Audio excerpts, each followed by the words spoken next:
I don't didn't see that. Let me just make sure that that builds. So if that didn't build, you can always just default to your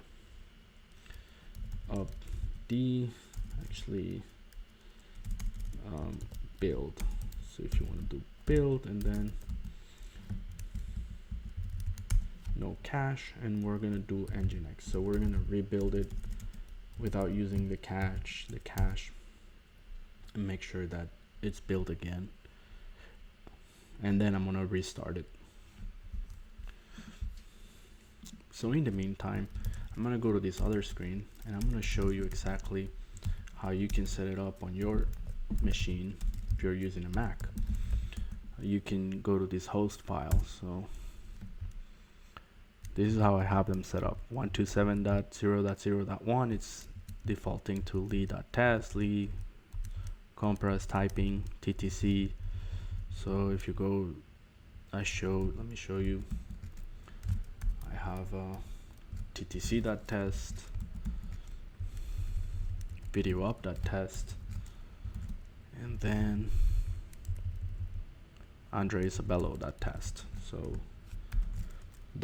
that's what I have already set up in here. And now we're gonna do blog.test. So basically I'm just gonna do another, actually I need to run this as a sudo.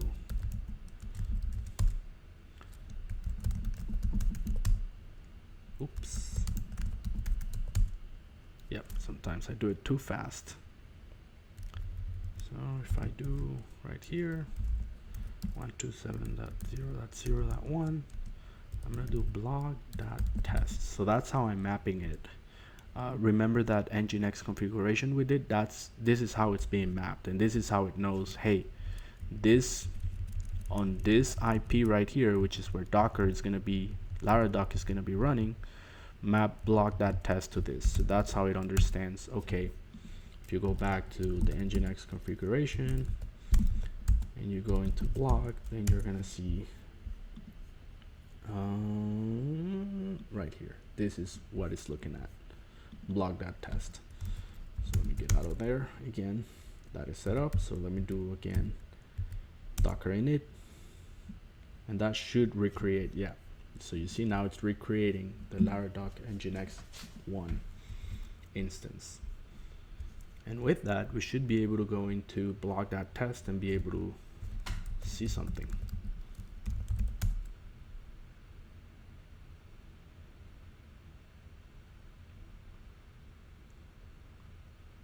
Okay.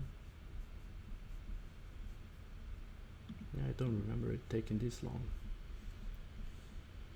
There it is. So this is why it didn't find Predis client. But we can do search, quick search. It's just gonna need us for us to install it with Composer. So here, that's what it is. All right, so now I'm gonna show you how you can get into your machine. If you do docker compose exec workspace and then bash. So basically you're telling Docker, hey, I want to execute the workspace container and I want to use bash. So you can use bash or you can use shell. Bash is obviously a lot more complete and better formatted. Some of the containers only use shell, so if bash doesn't work, then go ahead and use shell. And then we're gonna go inside blog. Let me clear that, and then we're gonna composer require Predis. One more thing we need to do is set up the database for that.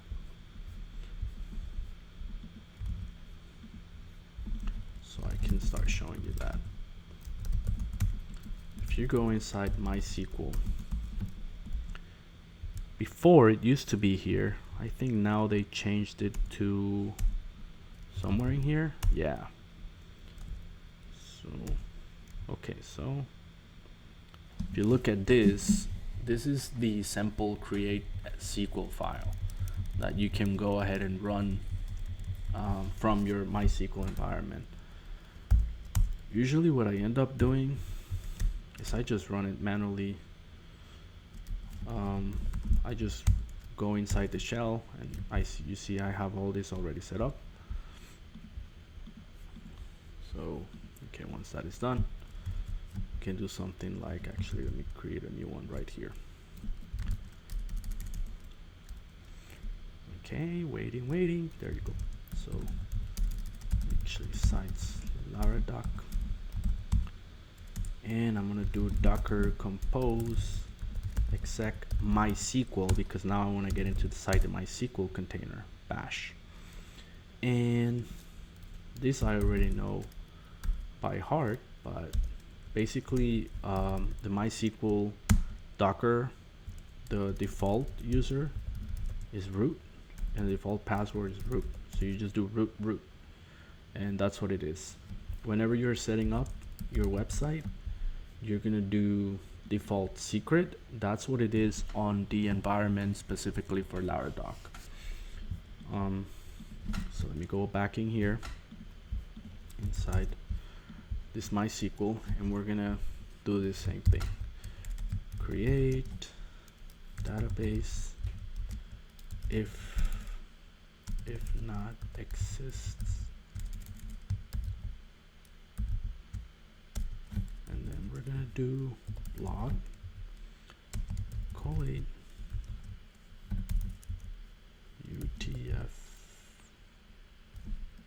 utf8mb4 underscore general ci semicolon, and now we're gonna be granting all privileges on that website that we just created, so that's blog, and then every single table to default at, so this is like another wildcard when you do percentage right here. So basically we created the website blog and then granted all permissions to default, and default is what you're gonna see right here in MySQL. You're gonna have to add this one right here, default secret. You can use root, but it's just good convention, and that is what is in the environment file inside of Docker. So if I show you that, show you where you can change it also. So if you go here, you see default secret. So that's where that is.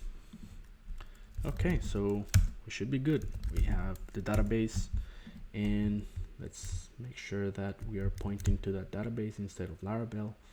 We're gonna be using blog. Okay, and let me see if this works. So so I have another alias, so it's art instead of PHP artisan. You can do PHP artisan, migrate. So created those already. Migration ran, means the database is fine. And let me see again. Once we refresh, looks like there's something else.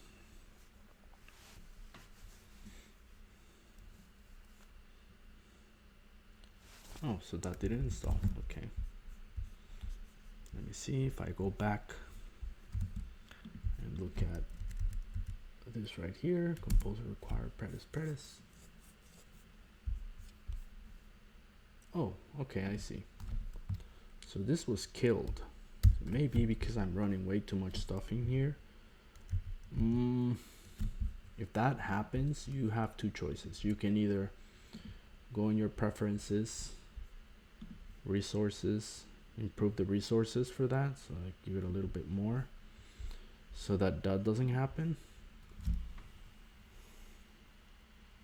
Restart it, or you can run it from the outside. So if you have the same PHP version, you can run it from outside the container. In this case I'm using PHP 5.7.3.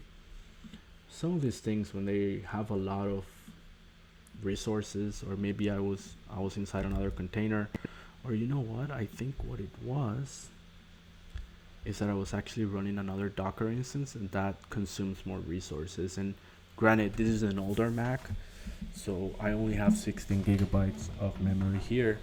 If you have a newer Mac and you have 32 gigs, you shouldn't have a problem. You have 64, even less of a problem. That is something to consider. So if you go back inside the dashboard, then I can say, you know what, shut this down, and shut this down. I don't want it. And if I can go here again and do Docker init. In your case, so I'm going to show you how it's going to be in your case. So if you haven't mapped it, RC. If you haven't mapped it yet, so I used to do all this all the time, but then I got lazy and I said, you know what, I'll just do it like this: Docker compose up D, MySQL, Nginx, so it only opens up those containers that I want to use. It's gonna run again, starting. Okay, and let's try that again. Let's work. Go inside of our bash.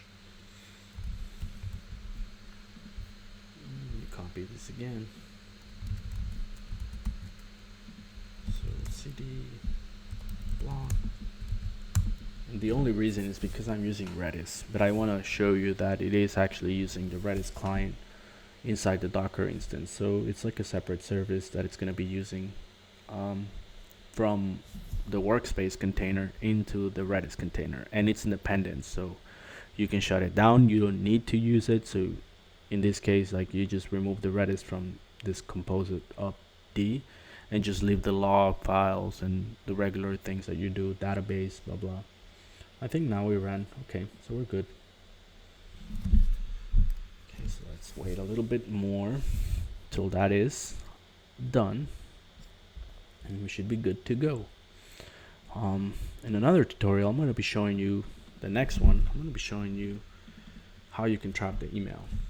So we can create a little bit of a notification and then trap it with MailHub. Okay, so that ran already. And if we go back into here, boom, we have our Laravel install. And that is how you can set up multiple websites on Laravel using Docker.